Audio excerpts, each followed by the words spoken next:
Well, welcome to Beachside Tech Talk, episode number 83. Today we're going to talk about how our faith is impacted by Web3 and AI. But first, let us celebrate the grateful one. The gratitude champion. Nigel, happy birthday. Yeah.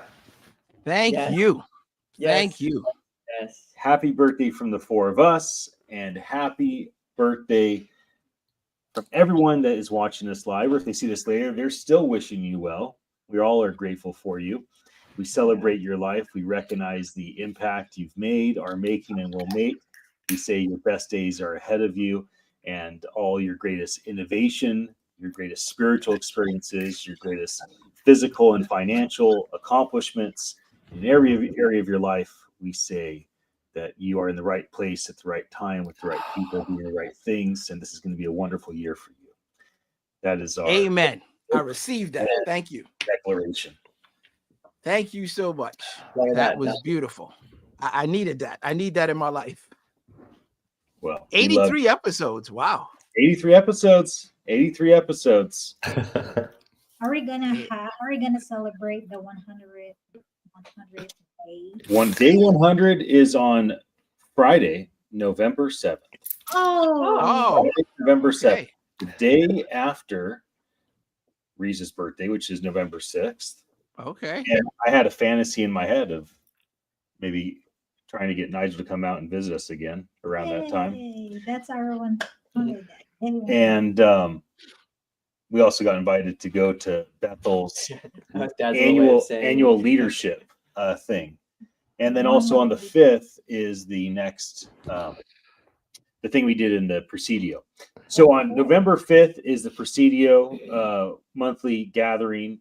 The 6th is Reese's birthday. We got invited to go up to the leadership annual leadership thing at Bethel the night of the 5th through the evening of the 7th. So I did have a little fantasy in my head about seeing if I could get Nigel to come out here from Tampa, because we love you, bro. Can't ever go too long without spending time giving you Can we hugs. go to Florida? We'd rather go to Florida, so we're coming to Tampa. That's what That'd be she just cool. said. Take the show on the road. Take the show on the road. Different beach. Oh, different beach. That's Different good. beach. A different beach. Still beachside. You know, different beach. Joke. Be good. Be good. Man, I was thinking yesterday. I saw D'Angelo passed away. Oh, really? Yeah, and 51, pancreatic cancer, Super young. and so I couldn't help but see that and say, man, I've been here longer than that, you Right. know. So life is precious. We gotta do the best that we can to live into what we've been given, whatever that may be. Well, If we're today's a here, good we're here for a reminder for you. purpose. It was a good great reminder. reminder. It's a good thing. But also I also found something else. I heard a song that he had produced. I forgot I think it was was it Soul Food? I don't know what the movie was, but he had I don't know, like 20 different artists. Well, You will know, and someone posted, and it was really good. And I thought to myself, man, like the one amazing thing about creating anything is that legacy is going to live forever. Mm-hmm. You're immortal through in his case through his music, and that was good. That was a good thing to to kind of think about and see that we can leave something behind that can actually still enrich many generations to come. We can pay that forward. So that was a good, healthy way of, kind of seeing circle of life come to, its full completion, if you would. And that, It's so wild how some people live, into their hundreds, and some people die in a miscarriage or very, very young as an infant. Obviously, there's the radical world changers that like the things they accomplish the first 20, 30, 40, 50 years of their life. And then you think, wow, what would it have been like if they had another 30, 40, 50 years? right. No, it doesn't seem to be all that. It doesn't seem very understandable the way that death comes to knock on our doors. we all know that we're going to die, which is a really strange thing. A lot of people don't like to even talk about death, and then you see faith used as both an encouragement around death and then also like a weapon of fear around death as well. You see faith throughout many different faith paradigms. It's like, oh, if you live this way, if you follow these rules, if you do these things, if you belong to this community, if you follow this way of life, then when you die, it's going to be so much better for you. And so there's like this thing about death is the bridge between the life of suffering as a human and the life of enlightenment, evolution, peace. It says in the sacred scriptures, no sorrow, no tears, total ecstasy. So, I mean, these are things to look forward to. And then also, religion is often using death as kind of a fear tactic. Like, you're going to die. You better get right before you die. Or if you don't stop doing these things, or if you don't start doing these things, you're going to die. And you even see like health people, take these types of tactics and use them. So it is pretty interesting the way that, humans choose to think about, deal with, talk about death or not. The wake-up calls that come. There's some deaths in our lives that are not easy to shake, that's for sure. There's some where it's, grandma, grandpa, uncle, auntie, mom, dad, child, obviously, niece, nephew, grandchildren, where it's just like so beyond devastating. And then you see some like young kids, less than 10 years old, cancer, and they can't, their body doesn't beat it. And you think about what that's like, so wild to think about death. I wonder how our view of death has changed because of access to knowledge. I wonder how much different my view of death is now than it was like, 25 years ago when I became a man and I didn't have Google and the internet. I guess my viewpoint of death was just very specific to, obviously not wanting a painful death. You don't want to die painfully, and having a sense of confidence that death was the, inevitable step to a greater existence for my spirit, that hard belief I had as a young person. How do you guys think access to knowledge has changed your view of death and your faith? Well, you think about, as you were saying that, I thought about, the topic today about faith in general and how our own faith has changed our view of death. I think that like anything in the world, it can be approached from a position of fear mongering, but at least the way I've understood it, like the more you believe, I think the easier transitioning becomes. The deeper your faith, the easier it, because it's to me, it's not something, it's something that's just rewarding. Like you think about, was it Enoch? Who God just took him, Right. Two guys. Yeah. Elijah and Enoch seem to have never died. Yeah. It's like, this is good. Let me just go to the good place now. Fast forward. Let's go there now. Because if we believe that that's what, what's in store, because, as much as I believe we all have a purpose here, and I believe there's good that we can do here, there are good things that we could do. Ultimately, we're not good except, through God. So this place isn't it. No matter what, like this place isn't it. Like I heard one pastor say, you can't fill a God-sized hole with a human. And I love humans. I just feel like if, the deeper we believe, the more, maybe not comfortable, but it's just not that same fear to me. Like, and you start to, like, and maybe it's age, maybe you've lived enough, or you've had, whatever it is. But I know my mom, she's, I don't like when she does this, but she's like, I'm ready to go anytime.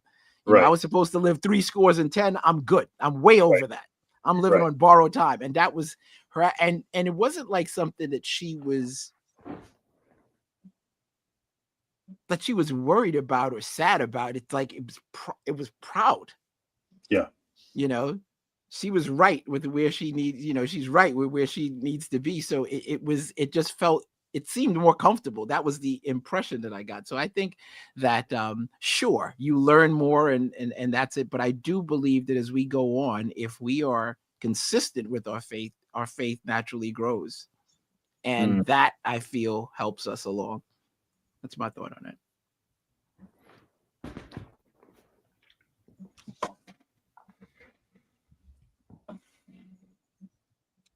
Sometimes I think we isolate faith into compartments, but it touches every part of our life. Our faith, even like our spiritual faith, our what ties us to purpose or things of that nature, it impacts everything that we do. People that are full of faith often may express greater bravery and courage, which isn't always gets them in the right position. It's like, oh, I have faith, so I'm going to like go through this, health crisis without medicine. I have faith, I'm going to be healed. It doesn't necessarily turn out to be great if you don't get healed supernaturally, or I'm doing this business thing. And that goes both ways, right? Like I feel called to this. This is my destiny. I'm supposed to do this business thing. And so you don't quit and you make it to the promised land. Or oftentimes you don't quit and you end up bankrupt, or whatever terrible thing happens from your faith driving you to say, oh, my integrity, I'm not a quitter because of my faith, my morality, or I'm called to this. It's my destiny. There's so many areas of our life that are touched by our faith. I wonder how much technology impacts our faith.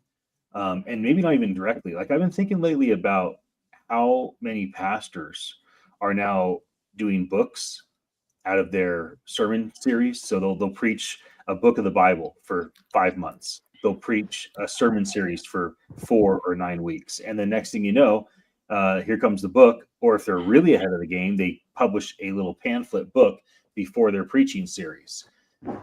Now, that's obviously happening today because these guys have access to ChatGPT and Grok and Gemini, and they're using AI to do so, and they're using design tools to make it look pretty, etc. Doesn't make it bad, but it does mean that, a lot of the people that we used to look to and we expect, okay, these people are spiritual students and teachers, they're going to spend all this time researching, and then they're going to come and kind of tell us what they found out, and then we're going to have an ability to kind of dialogue about that as a community. And but now things have changed. The amount of technology that these spiritual leaders are now using to accelerate their knowledge, they can get 1,000 hours of research and study done in the 10 hours that maybe they would have spent otherwise. And so that even indirectly is impacting the way that we think through what is often presented as absolute truth. I mean, that is the key thing about faith, is there's not any faith paradigms out there that are like, maybe we believe this. They're all so confident, every single faith paradigm is like, we know 100%, we're 100% right. We definitely have nothing wrong at all. We got this completely. Like that is the thing that is so common about faith. And I wonder how, the tools that we use will impact that.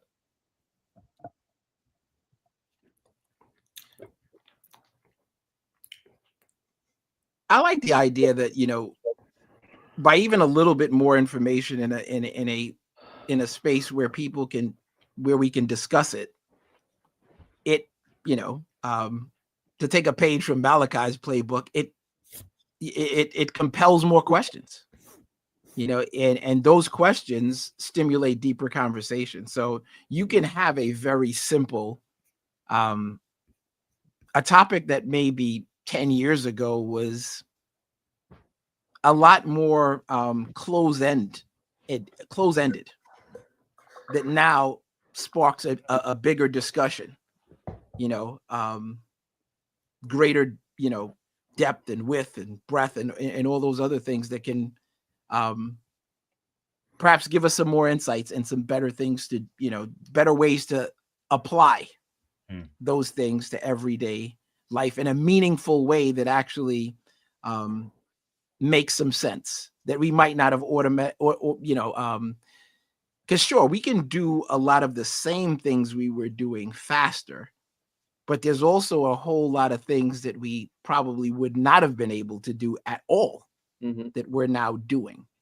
So I think that you know is another piece of it. I'm encouraged, you know, by it, and I think I think we're going to start to see the level of all conversations come up for those who are actually using it, because what will happen, I imagine, is if you stay stuck in not using it, it'll start to show that you're not really, you know, the conversations aren't as rich. The sermons, you know, the teachings aren't as rich. They'll remain very, you know, surface level, not as contextual. And we find this in everyday life. You know, something will happen, you know, real life example, and you'll connect it to something in scripture, and that becomes something that you think about, or you know, meditate on, or journal, or that sort of thing, and it becomes far greater than you might have imagined, you know, just having that connective tissue. So I think there's a whole lot of opportunity there, and we've only scratched the surface. Yeah, and to be honest, I feel like that's a much better use of the technology than some of the other stuff that, you know, you know, we're doing. Like I find myself asking a lot, you know, like, oh, we could do this and we can make this meme and we could do this. For what purpose? What is the benefit of Finding that? out the why before you find out the what is, I think, something that really brings more benefit than just throwing yourself out of a situation and then being like, why did I do this? And it's becoming easier to come to that conclusion just based on the amount of energy that's being consumed. Like I find myself thinking far, like I feel like I'm back, you know, living with my parents and hearing things like turn off the lights, you don't have stock in the electric company kind of thing. You know, it's like that. Like I feel there's a sense of responsibility or accountability that comes along with using AI now that I don't know was there. It definitely wasn't there in Web 2. Understanding that this takes up a lot of energy. We are burning through energy, which means we're burning through resources, which means we're doing damage to the planet. It's not as cut and dry as, oh, this is a cool thing to do. There's no impact. You know, like I think the more we do that, the more we're going to naturally level up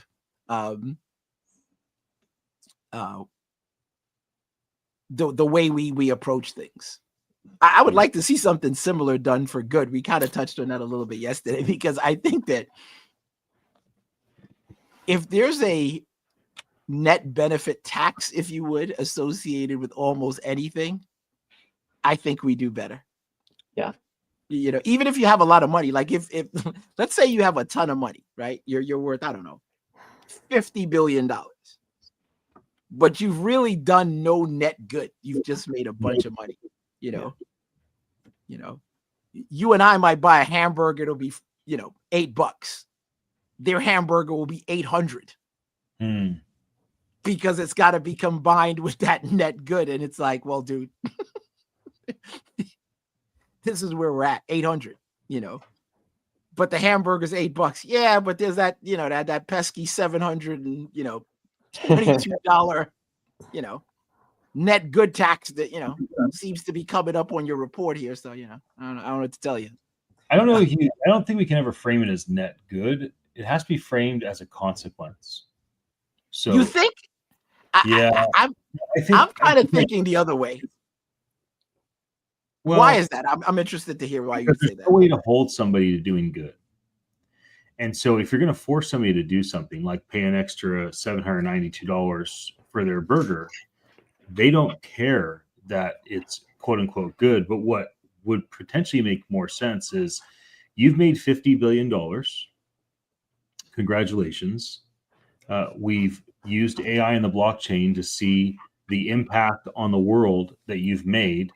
That and then you have to frame it as like, in order for you to make your $50 billion, here's all the stuff that happened that you never had to pay for. And now there's you gotta pay when you go out. Like, I don't know how it can be done. I've never thought about it as individuals, but I do anticipate that in the It's so future, complex. businesses will basically be paying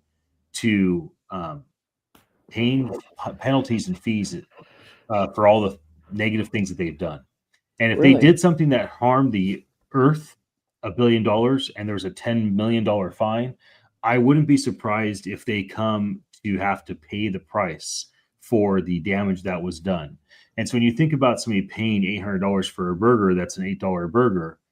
I don't think you can frame it as a net good. It would have to be framed as some form of consequence based on something that they had done that would then allow, there to be justification for them. And then where does that $792 go? Does it go to the burger shop owner? Why would that be? So if it doesn't go to the burger shop owner and it's some sort of tax, where is it? So like this stuff is interesting to think about, but I usually can't ever get myself wrapped around the math. Like, I'll read these, educational papers on things around anything around like a positive spin on a universal basic income, on a taxing people so that there's more equity or even equality, all these different perspectives on like, how do you curb the edge so that the rich are not so rich, the poor are not so poor, and there's more, of a, fair playing environment or whatnot. But How could you every even time do you go, that every time right? you go down this, every government that's ever gone down this path has ended up becoming communist, and the 0.00001% of the leaders that are in power take everything, and everyone becomes brutally poor. So that's the thing. All these different ideas I've never really seen work out. Well, because I if you're wanting to tax people based off of how much good they've done or what they've done with the things they've been given, then that is making it so that you're essentially overarching police, your government in a way, is the one who's telling everybody what to do. But then that means that who's telling the government what to do? And that's where the problem of us living in a world where we have nations who simply don't have a police that's over them. It's one of those problems of human nature where it becomes so difficult to just solve issues. You can't just say, oh, you can't do that, United States. That wasn't okay, because no one's going to be able to enforce it. It's not like we have some special moon colony out there who's like always looking out for what the little Earth is doing and able to just tell us that we have to stop. No, it's not the way that it works, because that's the highest up it gets. And so when you have these things like, well, we'll make it so that the government is the police and they make sure that equality becomes something. That could work, but I would see that being something that might be more temporary, because it's difficult to stop human beings from becoming corrupt in any way, or whatever word you would want to use, because when given the chance to, it can be hard not to accidentally overreach, and that can just keep compounding, and then once you've actually pushed the snowball, it just keeps rolling down the hill. Well, the reason I see it, I'm viewing this slightly different. It's because I like the I think contrarian. back to not really. I mean, like I think it still can tie back. It does tie back to faith. Like, think about this. Michelin. I was talking to a doctor today, and he was talking about going out to eat at a Michelin star restaurant, and he was like, "Yeah, man, you go to one of these, Michelin starred restaurants, you drop in $5.50 for two people." And I was like, "Whoa, Dang. that's significant, right?" But think about this. Michelin is a tire company, but they managed to say, well, we are the gold standard now for restaurants. You want one of these stars because people have bought in. So here's my logic on this good measure. And it reminds me of something that Danny was showing me in that video about, Pepsi, where's my jet? when Right. you could get a certain number of Pepsi points, and if you didn't have the points, you could buy the points for money. So the reason I don't feel like saying making it punitive is good is because good is the measure. What we want is good. We don't want it to be punitive. We want people to not do bad, but the best way to not do bad is do so much good you can't think about anything else. Just horse blinders with good. So my point is this. If you kind of made currency or what you pay with two portions, money portion and the good portion, you could do as much good as you want. You could run up your good, gamify it all you want. There's no limit to how much good you could do. Do more good, like go nuts, 10x, 100x, 1000x. Good. Just do good, good, good. So when you have more good, then you don't pay as much monetarily. So it's not so much saying that, oh, you did bad, so you pay more. You could do the same amount of good like you as, 16, you could just have been volunteering all day long. The hamburger's $700 or $800. Right. But somebody gets it for $8 because they have a 99% Because they got offset. it from Too Good to Be True. Oh my Right. God. That's a good name. That's a great name. So ridiculous. Too good to So go. that's the app that Danny shared with Yeah. us. That app is And crazy. we got so much good It's crazy. last Yeah, night. but something like that, I think could, even if it's not like universal, but on some level, I feel like that I keep seeing that as something that can be implemented to more democratize what we're doing, because there are plenty of people who do lots of good and they don't have a lot. And that's not anything new. It's been that way for forever. It's that way in a lot of places. Like, so what is that has a value. It's just not stored. It's just not, captured somewhere and not utilized in that way. So that's what I see. But I don't think, I think anything punitive, like you said, is going to be very difficult to sustain. Very easy to corrupt, or easier to corrupt. That's kind of my thought on it. I'm just waiting for that, the topic about faith. Well, here we You are. have to- Yeah, Well, bring it- I So I the, did the want to question maybe for the tran- day is, how is our faith impacted by Web3 and AI? So it's easy to understand the way Web3 could impact us, but I don't see a ton of impact today because a lot of that's to come. Well, Web3 is built in a trustless system. Yeah, We all know that. And faith has been about trust. that's true. So I just wonder if and AI is actually mirrors our creativity and humanity. So my question here is, can this innovation, how do you call that? Can this innovation change or shape our faith, or this innovation would replace our faith? I don't see how it could. Well, what is our faith and what is the innovation? They don't seem very similar to me. They're not similar. They will never be, because like nowadays, as we know, there are many churches do the streaming, right? And only a few, I don't know how many people are watching virtually, attending the church service virtually. And I remember when we were in the Philippines, the church named Favored, remember? They also do the streaming, but the pastor there, the pastor, he's not into that. He's really not into, like, if he said, if only I have the choice to not to stream online, I will not, because I would rather want to see people come to the church and have a human connection rather than just staying in their house or wherever they are and watching us online. So I just wonder if this innovation, or how this, innovation can work together.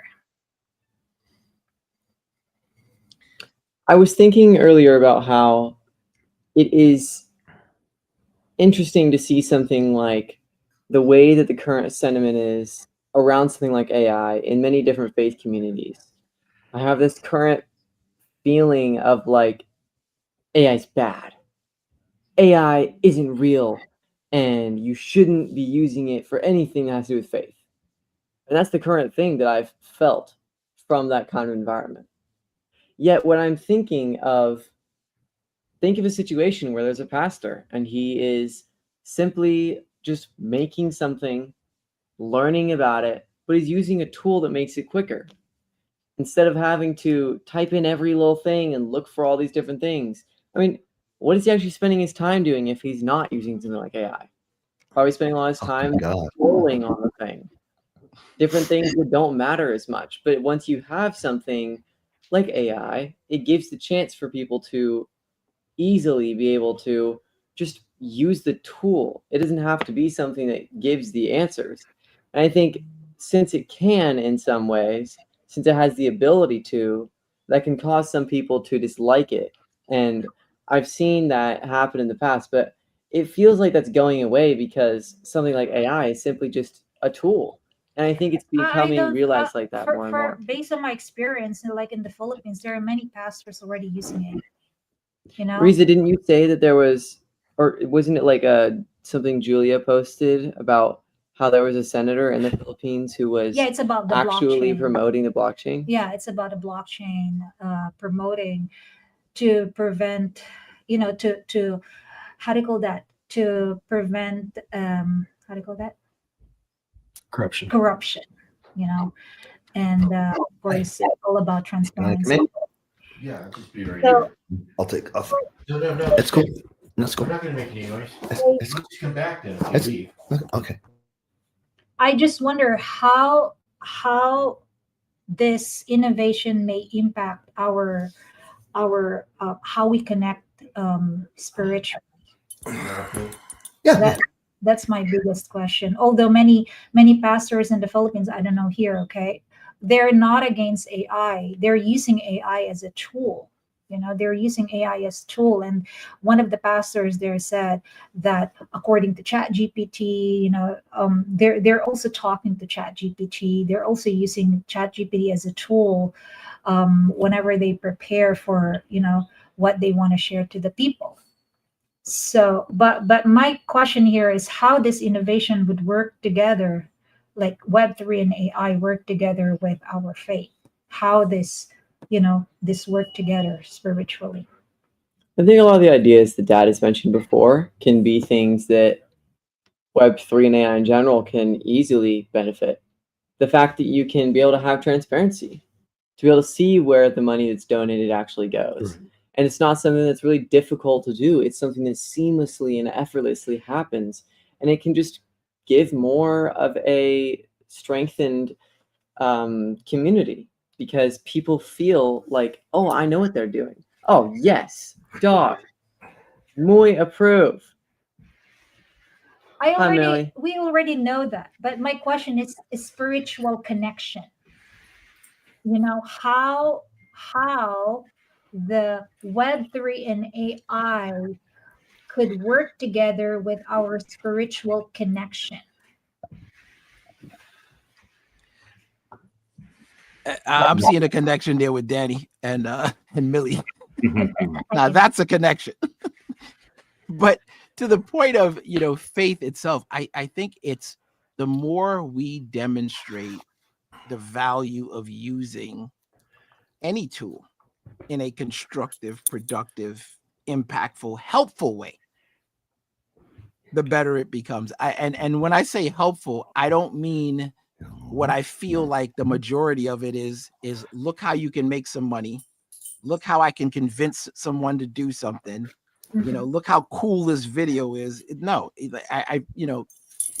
if you're able to use an app or research a topic and bring some additional context to it. I think when you are able to articulate that and demonstrate that to someone, that gives it the best chance of it becoming something that's constructive.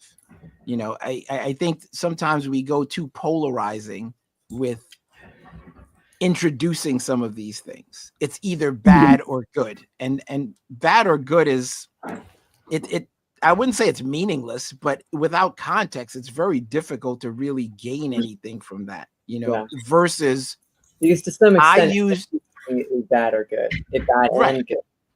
Yeah, but the difference is if you have, or say, okay, well, we're studying the book of Daniel, you know, this chapter, and we went super deep, super granular. These are the things that happened. We, you know, think about what the context was, what was going on at the time, and you start bringing a lot of rich, robust information to it and say, look, that's how I was able to ascertain all of these things, to better give you a sense of what it is we're talking about, to enrich the conversation.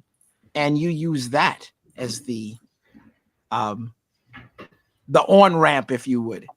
I think it's going to have I think it's going to have a much better effect as opposed to, you know, just black and white.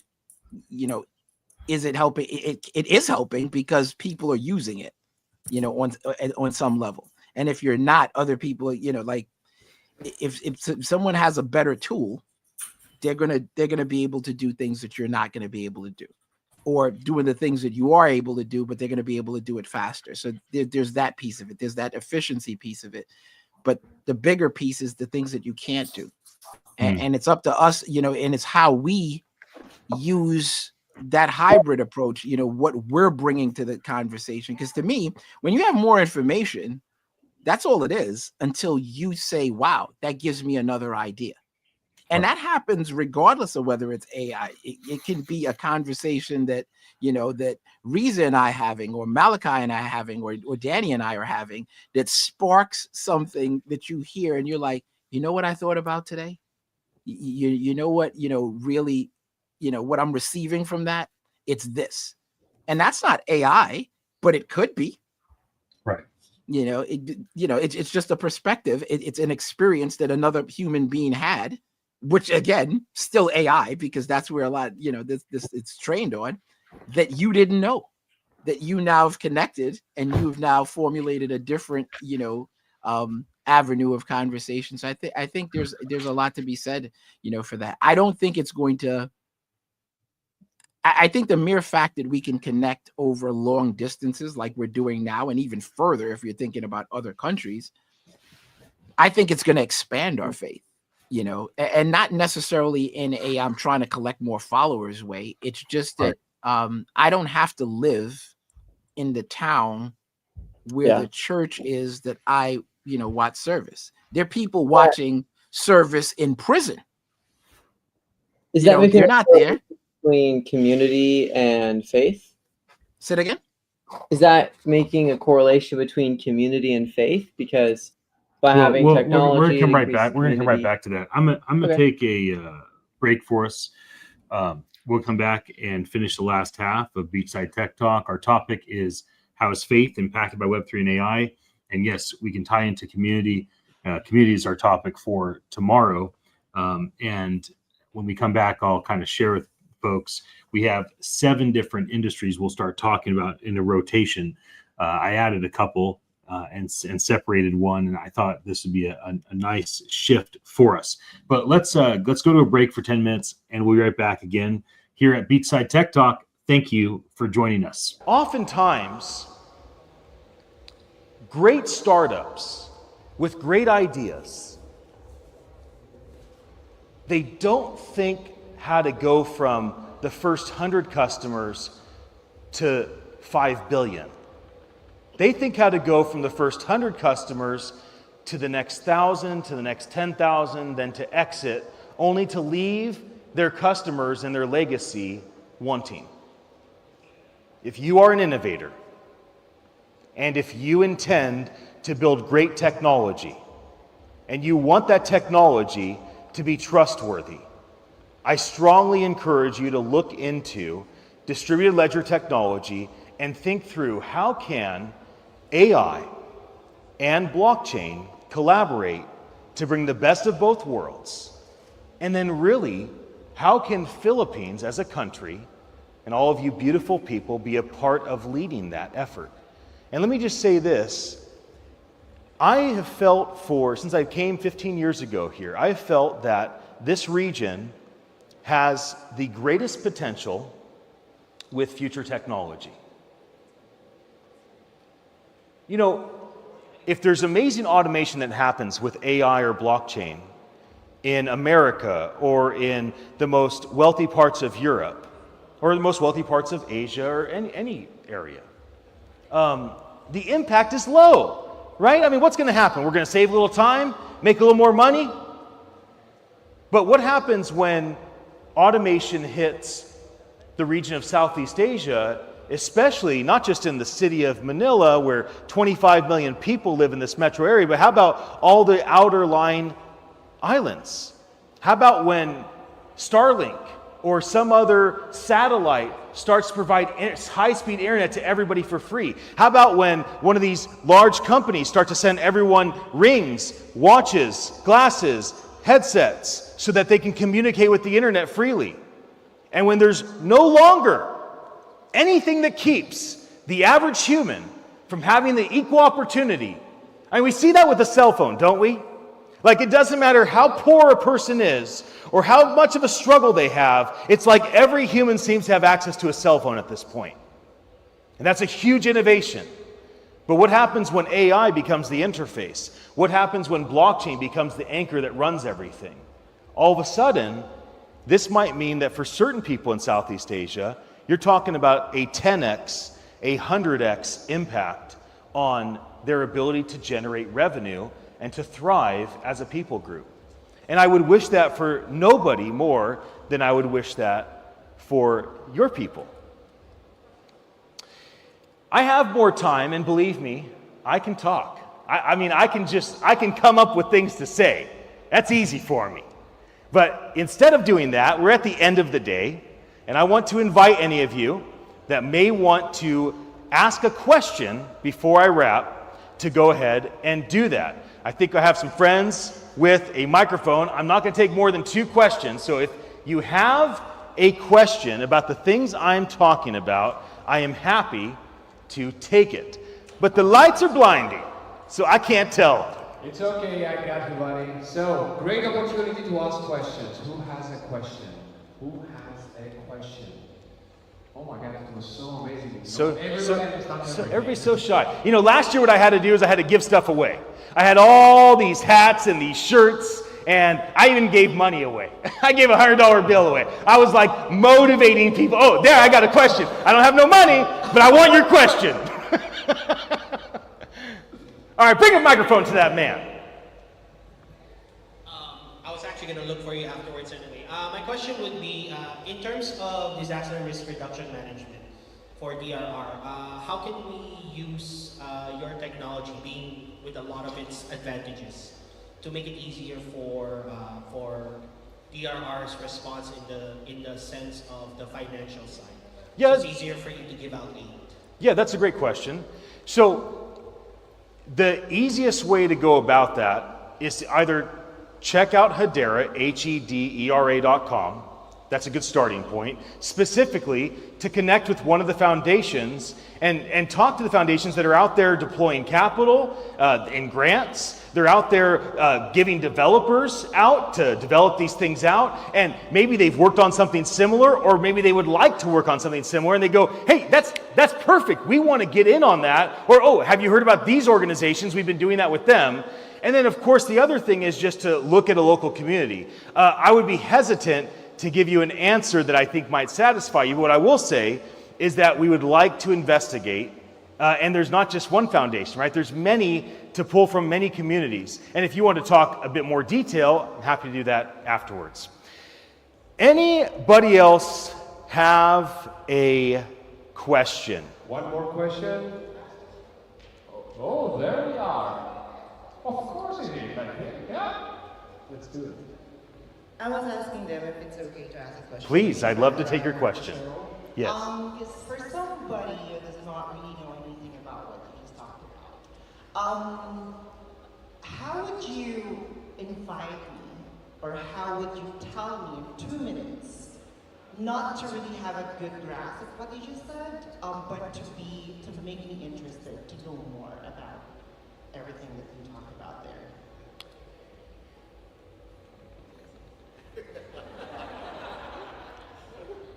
It's a great question.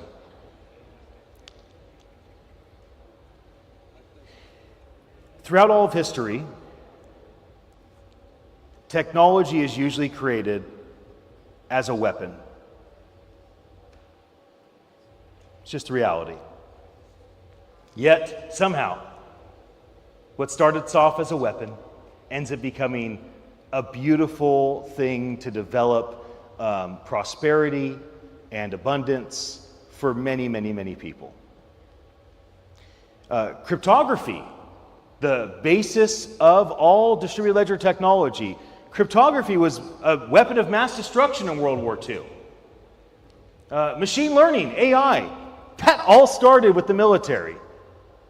So what I would tell you is when we talk about artificial intelligence, when we talk about blockchain technologies, these things started off with the intent to be weaponized from one people group to another, from one country to another.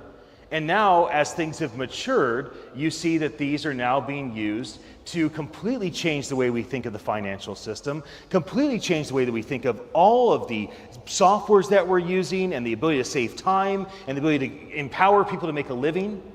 And so if I only have a minute, what I would tell you is that this technology is here to stay. It's inevitable. And this technology has already gone past its weaponizing phase, and now it's into its abundance, prosperity, being used as a tool for good for humanity phase. And it doesn't matter if you understand it. I don't understand it. How could I ever understand something as complex as machine learning or distributed ledger technology? It's insanely difficult to grasp. But what I have done is enough investigation, and I've worked on enough projects that I can at least try to explain simply some of the benefits of leaning in. And so if you're going to lean in, I would just tell you, could you maybe use your Samsung Bixby Google Assistant on your Android a little bit more? Could you maybe use Apple Siri on your iPhone just a little bit more? Could you maybe use your Amazon Alexa in your house or your office just a little more? Could you maybe create a little bit more text to image on Midjourney? Could you maybe ask ChatGPT a few extra questions? Could you maybe investigate some of these blockchain companies that you haven't taken the time to really look into? Like, have you really taken the time to investigate Bitcoin, Ethereum, Hedera, or the others? And so that's what I would tell you with 2 minutes. I would tell you that these were weapons that are now prosperity tools, and it's worth leaning in just a little bit more. And what I'll end with is, we have speakers come up on stages, and oftentimes it feels like speakers are elevated above the audience. But that's only for the cameras. It's only for a full room. Nobody in all of humanity is better than another. No ethnicity is better. No gender is better. No age is better. No blockchain is truly better than another. No AI is actually better than another. No technology is superior to the other industry. Pull back, take a breath, recognize your greatness, recognize what you're capable of, and then ask yourself, can I maybe just do a little bit more? Can I do a little more research? Can I take a little more risk? Nigel posted a question. What are the goals of faith, and how do we measure progress and impact? Well, how do you define faith? 3 ways, huh? Huh? 3 ways. What are the 3 ways? Well, I think they're spiritual, philosophical, and secular. And we're kind of like all over. So I'm glad we're kind of covering everything.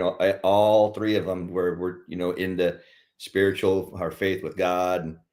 And Ian was kind of talking about a real simple one. You know, if you ever taken a plane flight, hopefully, I mean, I'm thinking you might have faith that the pilot's going to land the plane for you, get you there. If you're studying for a job or in school, or you have a career path that you've chosen, I would guess you'd have faith in yourself that you're going to get there, because otherwise, why would you, take this path of however you're doing it? If it's a school, 4-year, 2-year certificates, whatever you're doing, you've decided to go down a path and you have faith in that.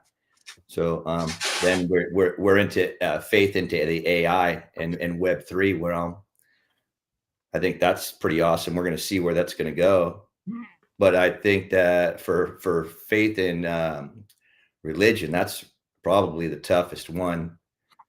But I think it's a great tool. You could use that tool for faith, do a study on it, but hard to see. I'm trying to picture something, how you would tie AI into your prayers or into your thoughts with the Lord or into your actual relationship, because it's so personal. It's kind of like in anything artificial or magistrated for,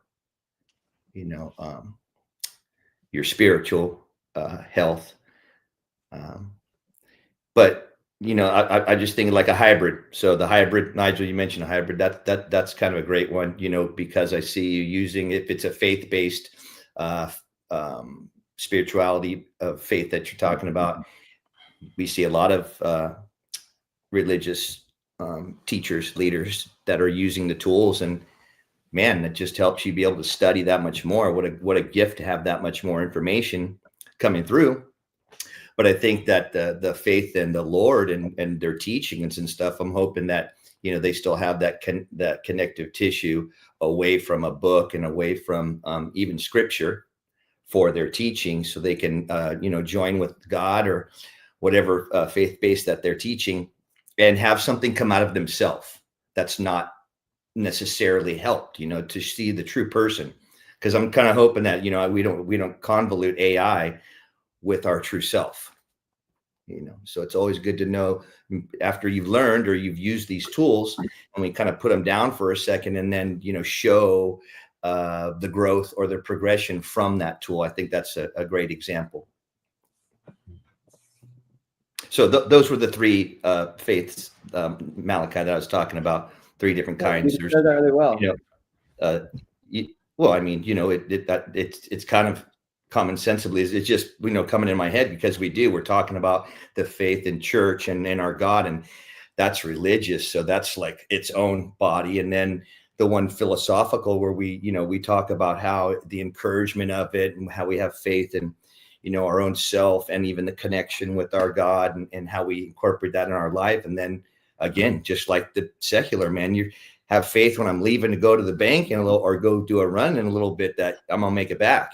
Just simple faith that in your actions, just leaving outside the house. I'm gonna have faith that I'm gonna be a good example to anyone that I might meet, any conversations that we might have. I'm gonna try starting off with that smile, and like I do here, I'm becoming much more better of a listener.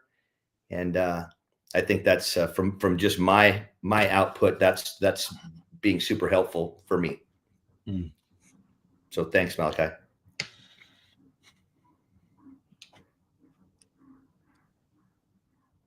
I think that it was really easy to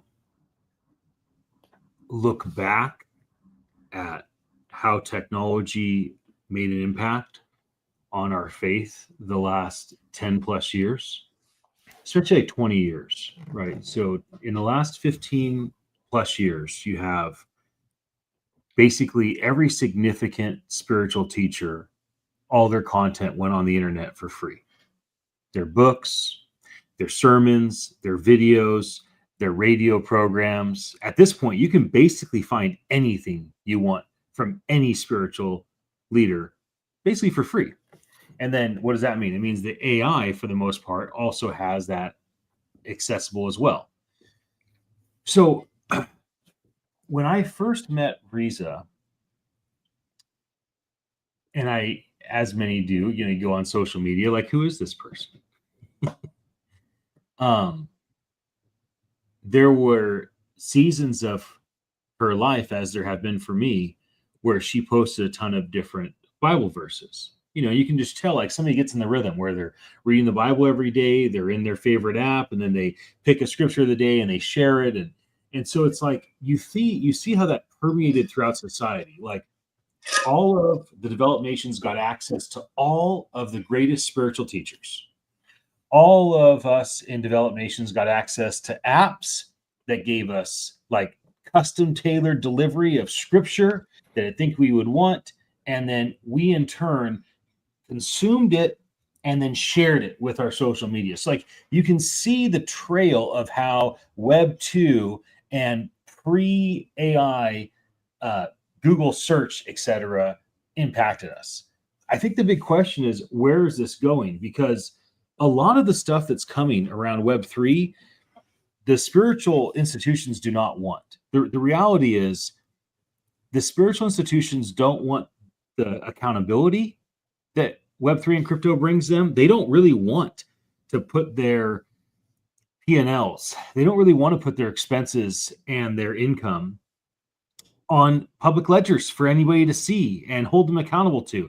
They don't really want to have to explain why they go and spend, $18 at Starbucks 12 times a month. Like, they don't really want to have to explain that. Like, they don't want to have to explain why they pay themselves a moderate salary plus all these other bonuses they don't tell people about. Like, they don't really want to have to explain how the same exact family that just happens to be, cousin of somebody in charge on the board keeps getting all the financial help, and the widow and the orphan gets ignored. Like, they don't want the accountability of Web3. So the congregation, the constituents, the community will have to force Web3 tools upon religious institutions if they want it to happen. But you know what else they don't want? They also don't want to deal with the positive. They don't really want to have to start paying their people in crypto. They don't really want to have to go through the hassle of accepting cryptocurrency as donations and then transferring that money and trying to fit. Like, they don't really want to create meme coins. They don't want to create tokenized communities. They don't want to put together anything that would benefit the congregation by leveraging Web3 tools to acknowledge the significance of an individual or a family or a group that's made the biggest contribution. It takes time. It's hard to figure out. What if it leads to some sort of weird financial thing? They're all scared of getting accused of things, even if they have good intent. So, like, that whole area of Web3 is up in question to me. The area of AI is much easier to wrap my head around. The area of AI is like pretty clear, because right now we interact with spiritual leaders based off of our parents, grandparents, and great grandparents building rhythms that said this person called a father, a pastor, a priest, they are a spiritual authority, and we need to go somewhere with one of these spiritual authorities and submit ourselves to this spiritual leader, be part of this community, and financially participate in the expenses of this community, because this community does good. We feed hungry, we house homeless, we fund the spiritual teacher, we make sure people get married and buried. Like, so these rhythms, I think, are all going to come into question. And I think a lot of things that we used to lean on an individual for, they are now leaning on AI, which is going to make it very easy for us to lean on AI for the same thing. If a person spends 2 or 10 hours using AI to research a topic, to put together a message, to share it with you, you could go spend 2 to 10 hours yourself. You could go research yourself and get all that. So I do think AI is going to potentially and likely quickly deteriorate the significance of a spiritual leader's role. I think spiritual leaders that have a small congregation, don't have a radio program, don't have a books, they're not itinerant preachers, they serve a little community. I think that their role is going to likely be a lot less about teaching and a whole lot more about marrying, bearing, taking care of people, making sure people are fed, making sure people are housed, helping the city council, helping the education department, trying to go and take what they believe and go into society and kind of institute these things. I do not think spiritual leaders are going to be leaned on in the developed nations to be these great spiritual teachers, because I ultimately think the top 1% of communicators in any faith paradigm is available online, and people are going to have a tendency to turn to them.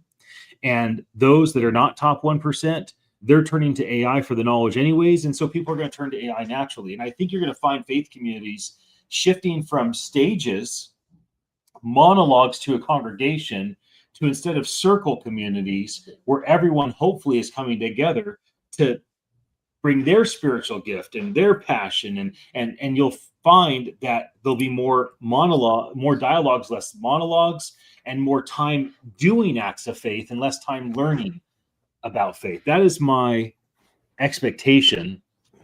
We'll see how things play out. But I guess one question I have for all of you is, what do you think about the potential of our faith communities that we participate in or that we are aware of transforming from stage-oriented monologues where teaching is a high priority and learning is a high priority to potentially dialogue-esque circles where people are coming together as peers and bringing the best of who they are, what they have to offer to one another, and it becoming less about a stage and more about a community?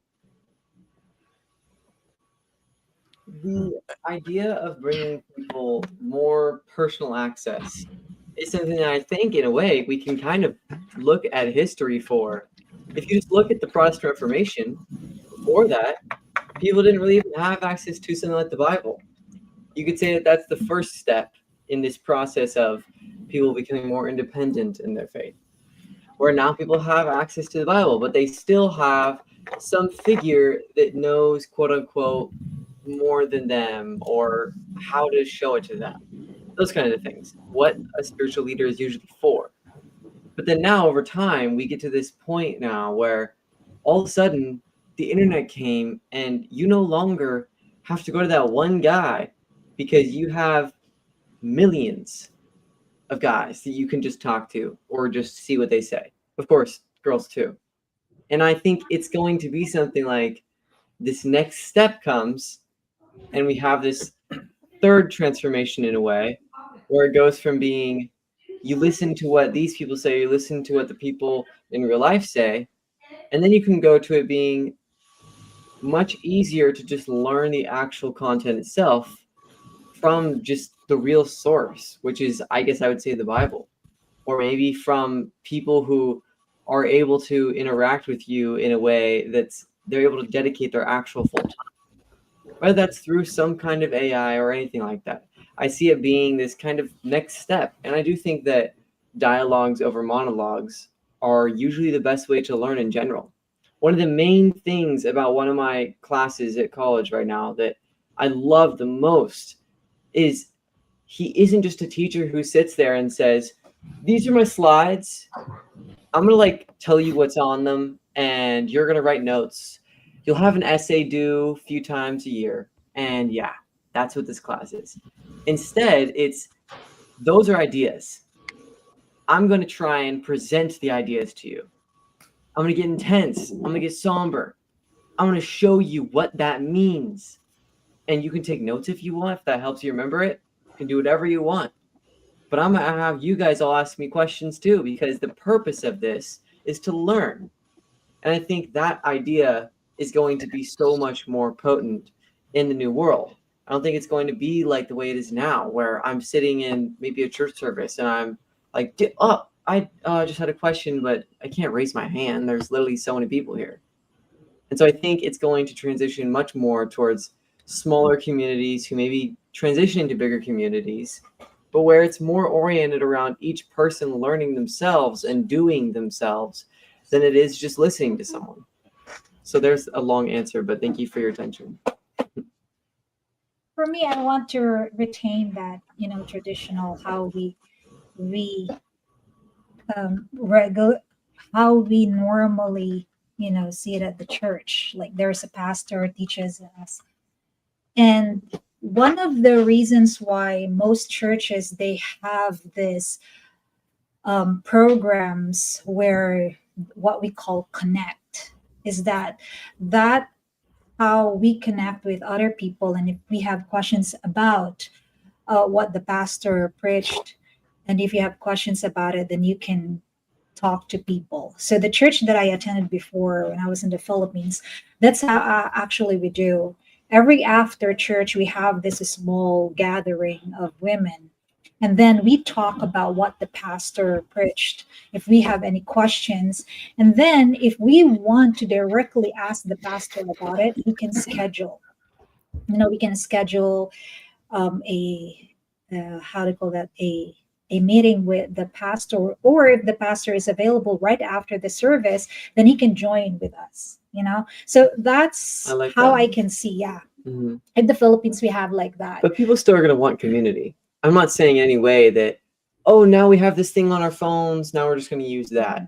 In some ways, I think that it's an interesting concept to think about. Like, robots are basically going to be AIs, just no longer only on this little glass screen. But the best thing I mean, of do you think they'll be in what we church? did before, that was, it's crazy because that was 20 years ago.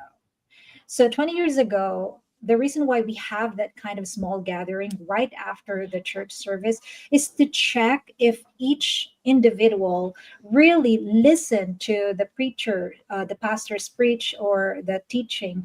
And also if we really understood that, especially in my case, during that time I was a new believer, so I had a lot of questions. So every time the pastor is preaching, I have a lot of questions that I cannot ask, like what you said, that hey, I want to ask the pastor directly, right? So with that small gathering, it helps. It helped a lot to new believers like me during that time to ask questions, and it also to check us if how we really understood of the teaching. So I like that way. I hope there are churches here that could also do that. But if we will change the way pastor teaches and change it to, what did you say, like Circle. yeah, a circle, I cannot see that way of connecting people and the traditional way how we attend the church service. It's gonna be like, I don't know, for me, I just want to the traditional one. Well, I think it's more about learning. Yes. Right now, the way that we quote unquote learn That's Reese's in way of church. saying I like our church. Okay, we're not Well, the thing is, it's just that our current way of learning about something like our faith is through someone who has more knowledge than us telling us about it, giving us their knowledge. And I don't think that has to be in a monologue format. It can be in a, they're there as an administrator, and you still have a sort of circle. And that's still something that I think can work. But I also kind of want to open up the idea, and I want to let you guys talk, of course, of, do you guys think that AIs in the forms of physical robots are going to seek and want community in faith environments? It won't be like humans. They will never function like humans do. Not unless they're programmed to.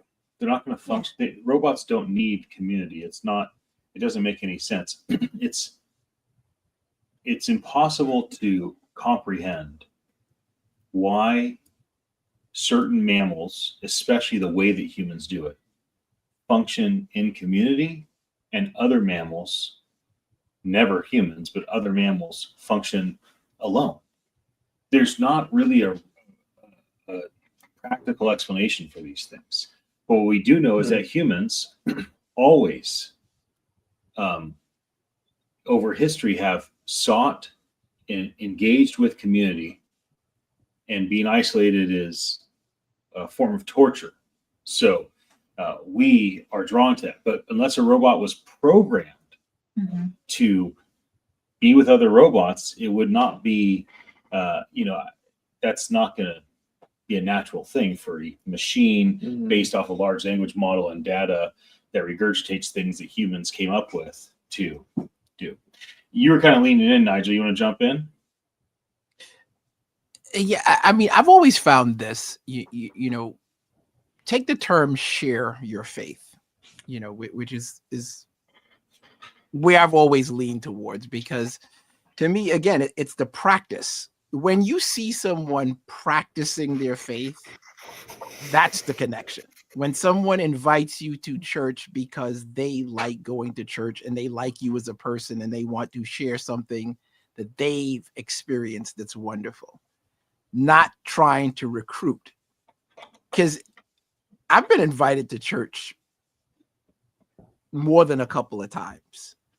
And the things that feel like they were repellent were the things that felt like a recruitment. Mhm. You know, like, do you want me to come to church because there's something good there, or you want to fortify your ranks? Yeah. You know, and I feel like that, It's something I struggle with a lot. if you look at Yeah. AI or technology in that lens, my opinion is that it's going to be terrible for it. However, if you look at it in terms of accessibility, 100% it's going to be amazing. I think about if we, and this is where the discernment and, you know, critical thinking, you know, come to bear. Think about why you are worshiping at the place you're worshiping with the people that you're worshiping with every time you've done it. And I can almost guarantee you that if you go back far enough, the root cause is a human. It's not some post that you saw online. And even if it is, it's because someone pointed you to something else that kind of led to that, and it's in the same vein. You know, I didn't know anything about, you know, the church in, you know, in Santa Cruz. But Danny, we talk on the phone and he's like, I'm going to Bible study. We both go to attend service on Sundays. And I'm like, okay, well, I'm coming out and let's go to service. You know, I don't even know if it was as much as an invite as I invited myself, but it was because of practice. It wasn't any AI. I didn't Well, look up anything. that's why I mentioned it. We were hanging out. It was a nice way of saying you're coming with. Hey, by the way, And I think that is the connection. You know, don't get me wrong. I think there's people who, you know, different strokes for different folks, that they like that, you know, come and connect with me, come and bring me in. But when you invited me to Bethel, I'd loosely heard about Bethel, but this was clearly something that you'd been involved in, and you're like, I want you to come. I want you to be part of this. You know, it wasn't the intent was different. It for me, it was very much grounded in faith, even when someone says something as simple as God bless you. And I think we need to be careful about how, just like in real life, how we're applying it, because AI is only going to amplify it more. I remember telling Danny about this. I don't remember where I was exactly, but this woman walked up to me and I felt like she accosted me. Like, it felt like a government agency, because it was very aggressive. And she's like, where do you fellowship? And I was like, whoa, you know, like, it's a lot. I hate when people say that to me. It'll make me so mad. Especially if it's a pastor. It was uncomfortable, like at a really like primal level. I was like, I don't know that's the way it should be done, but okay. You know, it was just like very uncomfortable. So I think it's that. If that's how you're doing it in real life, AI is not gonna make it better. Yeah. in many ways, AI is the amplifier. Oh my gosh. Produce things that we have done in just a faster way. And so we have to make sure that we're doing things in the right way. I think personally, I feel very attached to the concept of my faith, but sometimes I feel very weird trying to tell anyone else about it, because I get mixed up between what I'm like, are they going to think that I'm trying to just recruit them? So let me jump in. This is an Yeah. intriguing thing that's been bouncing in my head the last 5 Mm. minutes because of something, Nigel, you said, and you Mm. brought it up again. So evangelism. Evangelism has always been a term used by how do you evangelize or recruit someone into joining your faith community. Then it became like a business term. Guy Kawasaki was famously recruited as the first evangelist of Mac computers by Steve Jobs. Steve saw Guy's ability to communicate, his passion, his intellect, his being quick on his feet, and said, "That's it. You're an evangelist for Apple. Now go to conferences and evangelize the good news of Apple." Now evangelists permeate every area of society, right? Obviously, evangelists are part of religion, but also we can recognize that there are evangelists for community. There are evangelists for education. There are evangelists that are evangelizing business, obviously, and obviously government beliefs. Evangelists that are evangelizing things around media or arts. So my question to you, what do we not want somebody to evangelize to us? And in contrast, what are we more open to having someone evangelize to us about? And then the question also goes for what are we comfortable evangelizing? And what's a thing in our life we're not comfortable evangelizing? Is it fake? Is it about I'm asking about any area of trying to share something to get people to believe in it or join it or participate in it. So for instance, like, how do you guys feel when people are trying to get you to buy Bitcoin or cryptocurrency? How does it feel when a cryptocurrency enthusiast is trying to persuade you to buy tokens in comparison to a Jew trying to get you to go to synagogue? How does it feel when someone's trying to convince you to listen to this kind of music? This band is so good. This movie's so good. This piece of entertainment. You've got to check this TV show out. How does that feel in comparison to the Muslim trying to get you to go to their mosque? So one of the things that I am intrigued by is I believe there are certain areas where evangelism, promotion, recruitment is more appetizing, and other areas where it's less appetizing. I wonder if it has to do with like, check out this band, and you're like, sure, dude, I'll check out the band, because who cares? It's just a piece of entertainment. It's just a TV show. It's just a movie. But someone's like, check out my faith, and you're like, whoa, whoa, whoa. You mean the place where all truth is objective and you're the only one that has it really figured out? I'm not really interested in having you and your community try to persuade me a totally different worldview. And so there's certain areas, faith, example, where we are prone to feel like, whoa, why are you coming at me trying to get me to go to your little culty community thing? And other areas, it's like, what band? What TV show? What movie? There's nothing to risk. There's nothing to lose. You don't think about the TV show changing your mentality. Yeah. You just think about, oh, a piece of escapism, a piece of entertainment. I find this to be very intriguing, and I wonder if this will shift over time as there's less ignorance and more things that are kind of become common knowledge. And maybe also some of the way that we have rhythms around saying things around spiritual beliefs as though they are absolute rock solid spiritual truths, and maybe being overly confident in all the rhythms of what we believe, how we believe it. Maybe that tapering a little bit may also attract people to, faith communities differently. And then the final thing I'll say is Charlie Kirk is an interesting case study, because Charlie was so aggressive. He was such an aggressive evangelist, not just for faith, but also for the Republican Party, also for being a spouse, also for being a parent, also for living a certain way, doing certain things, not doing certain things. Like, that dude was evangelizing his entire worldview, his spiritual worldview, his political worldview, his family worldview. Like, his whole thing was like, I believe all of this confidently, so much so I'll go to college campuses and say, prove me wrong, change my mind, I dare you.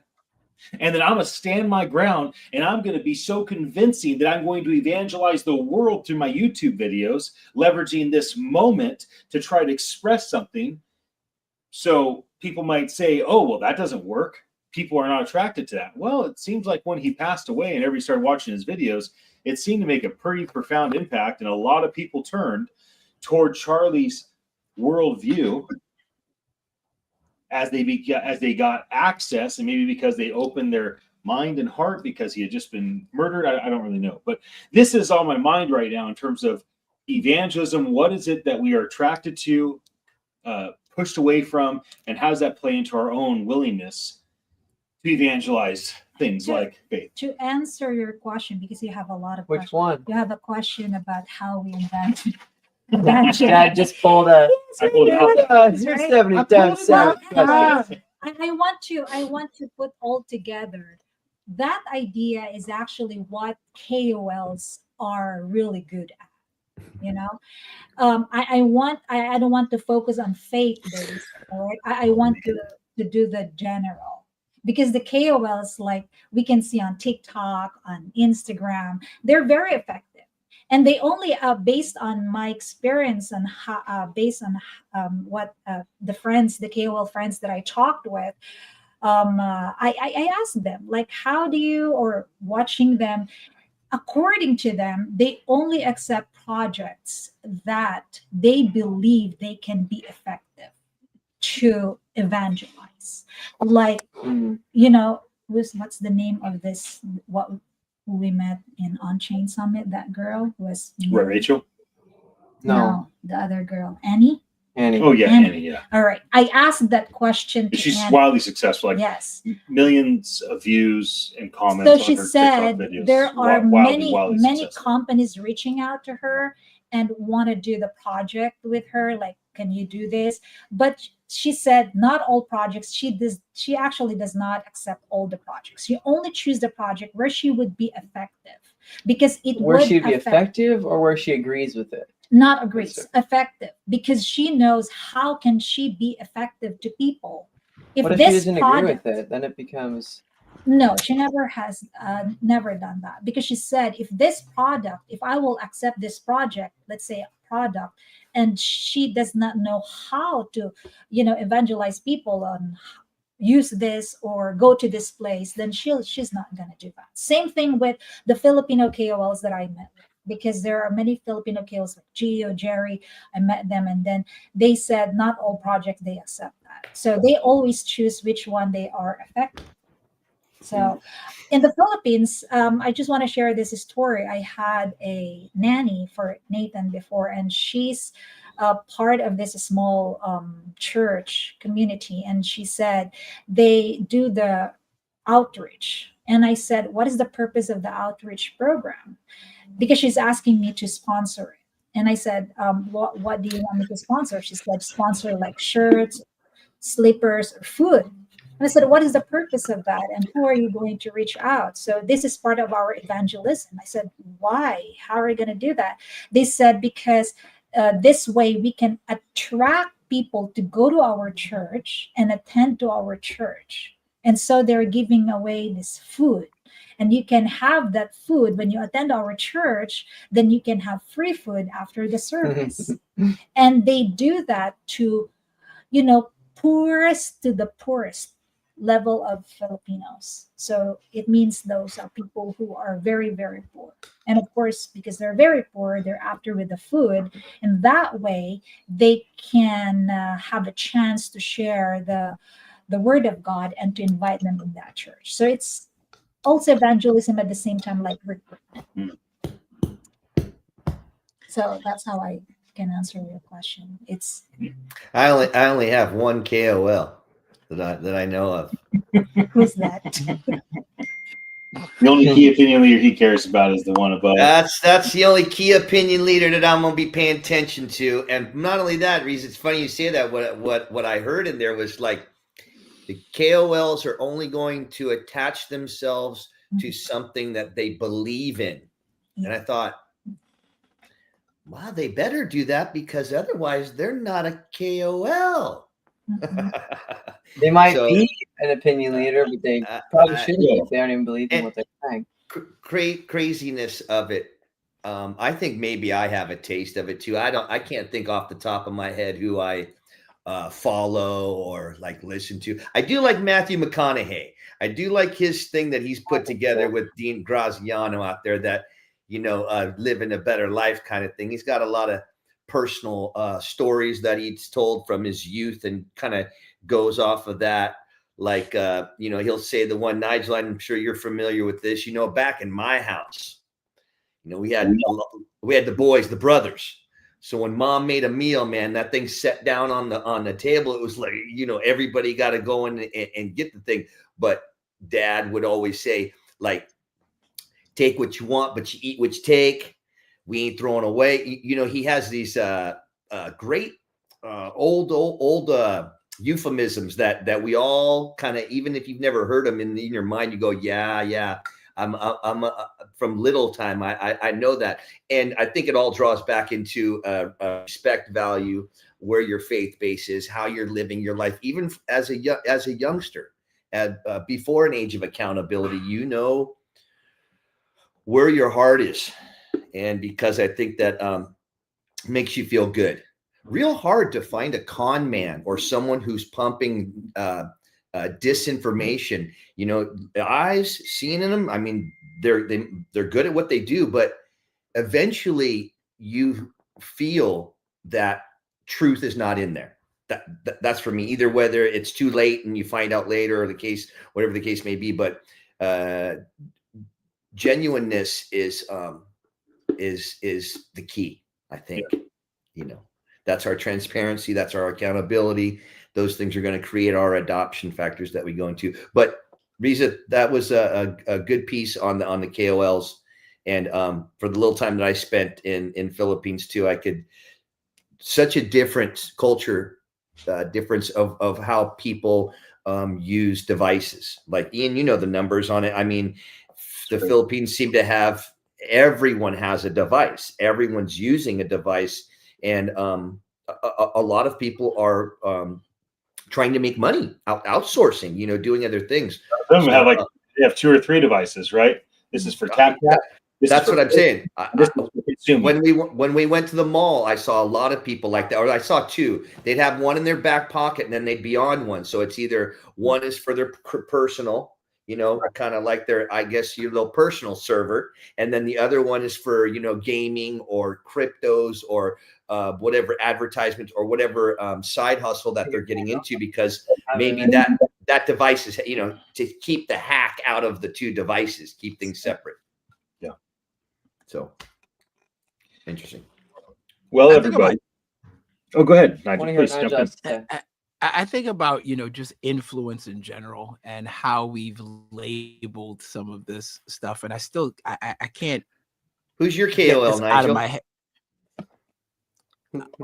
It's the people I see God in. So it's the same as yours, but it's actual humans. Because think about this. If someone you genuinely trust asked you, perfect example, hamster combat, right? This is influence at its finest. Midnight, my time. Ian sends me a text. Oh my gosh. Ian sends me a text. Hey, Nigel, I saw this app that you might be interested in. He didn't try to boss up on me, with the, yo, man, you need to do this or else. No, he just said, hey, I saw this. Okay. You might be interested. No tactics. No, I could sell ice to Eskimos like Eskimos need ice. None of that. It was a simple request for consideration. Why did I consider it? Because we know each other. It's midnight. I could be sleeping. There's a bunch of stuff I could be doing. I'm like, okay, if Ian says it, well, at least worth a look. So I'm like, man, this is kind of interesting. He didn't say anything else. There was no pumping. There was no 9,000 post hijacking my email, cookies. You want the cookies? Do you want the app not to track? Nothing. Like some of Eden's channels, I don't even follow him. Why? I could just call him. Right. That's influence. And I know this might sound like, this guy's a hater. Whatever. Look, you can call it whatever you want. Influence is when you are at the point where you can ask someone to look at something. There's nothing else. So to tie it all together, to capstone this in my head anyway, you asked about what do we want to see in faith? Here's what I want to see. When someone benevolently says, hey, why don't you come to church with me? I'd love to have you, see if you like it or whatever. This is to the congregation. Here's what you absolutely do not do. When someone brings someone to church, don't start running up on them, in droves like a battalion, accosting them, because that's not it.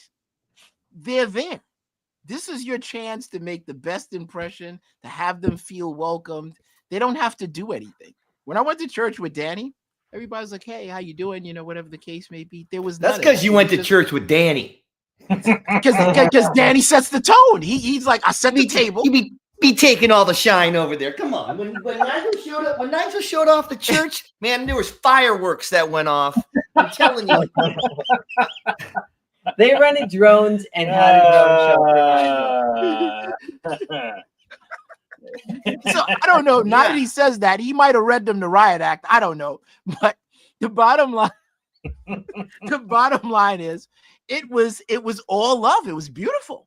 But that's what I feel needs to happen, because so many times it becomes this, oh, we got one, what you got for me? Your patent pockets. It's like, it's not good. Just remember, as you exit the building, the tithe boxes are on the left and the right. It's easy. You only need to get told. Yeah. But I think we have a good chance of amplifying whatever it is we're doing now. And those of us who are doing it, we're just going to keep doing it, and AI is just going to amplify it. And I think it's going to be great. I think there's a lot of opportunity there, but I do believe that if we look hard enough, we're going to find a human on the other end of anything, we are truly, influenced by. And that's a good thing. It's going to be great for the people who are doing well and doing better and trying to. You're also going to see always, forever, there's going to be people who aren't doing that. It's an easy road. It's always hard. It's always easier to take than to give. Always has been, always will be. So you're always going to have that. I mean, as long as flesh is existing, you're still going to have someone out there coming in, like you were saying, trying to hijack you into their church. What are you trying? What? You strong it feels better to give than to take. Well, I think that's not realized right away, but long term, it does feel better as a human being.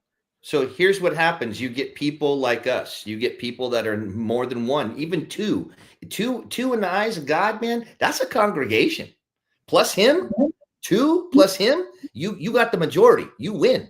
I mean, so it's just a matter of perspective and how we're going to do it. But always, for our group here, it's a loving, benevolent, trying group, caring group. And I think it shows. So that's, I think, the message that's ultimately the delivery. We're trying every day. We're getting up to 100 episodes here, and it's the same thing. You're not hearing from us, we're trying to build up, explore parameters of all the subjects we're talking about. But ultimately, at the end of the day, it's always, we love you. Good. God bless you. It's do better. It's see you next time. It's if there's any questions, it's an engagement that's here. That's definitely positive. So that we're little small cell going to try and go. Ian, you had mentioned, I love the one, the cell divides into 2. It doesn't go 3. It goes to 4. It doesn't go 5, 6, 7. It goes to 8. It doesn't go 9. It goes to 16. It doubles every time. You just need that little impetus. The cell is sitting there waiting for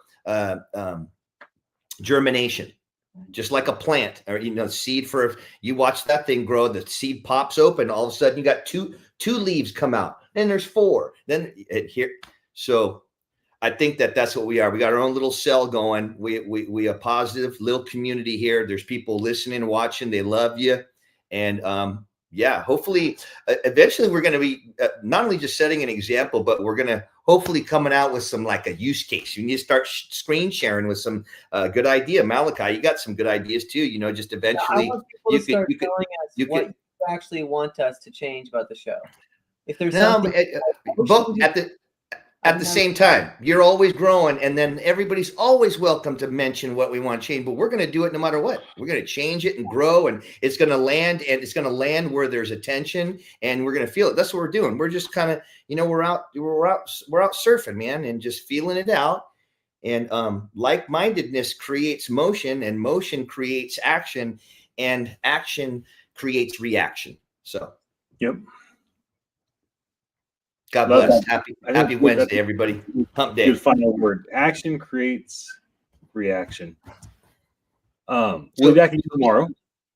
Tomorrow we're going to talk about family or community or however you want to slice it, but it's all one and the same in many regards. We oftentimes think of our community as our family. Obviously, our family is the first community that we are graced with. Not all of us see it as a grace, and I understand that. Nevertheless, that's going to be the topic. Well, how is our community, how's our relationships, how's our family impacted by Web3 and AI? We're going to have 7 topics we're going to go through on a rotation. Today was faith, tomorrow's relationships, Friday will be knowledge, and as we go into next week, Monday will be innovation, followed by leadership, followed by attention, and then creativity, and then back to faith. We're going to rotate these 7 topics over and over again. We took our original 5 and just broke them down into 7. And I think this will be a nice approach where we have a topic to discuss. And I'll start peppering the team with some news articles that are relevant again, so that we have some things to kind of bring up in terms of news of the day. For those that watched us live, thank you so very much for your attention. We know that you're there. We appreciate it. We would be here talking amongst the 5 of us without you. We enjoy each other's company. We enjoy diving into conversations. There's a lot going on behind the scenes we don't talk about in terms of one of the reasons we gather is to be able to use our Attention Live product, and more on that in the near future. But we do appreciate your tuning in. And if you tune in for one moment or for the whole thing, thank you. Your time is so very valuable. And we believe that people's attention is vital and important and likely should be compensated. Yeah. So again, we'll start to uncover some of these things we've been working on behind the scenes in the near future. Until then, God bless all of you. Be well, be at peace. We'll be back again tomorrow. And happy birthday, Nigel.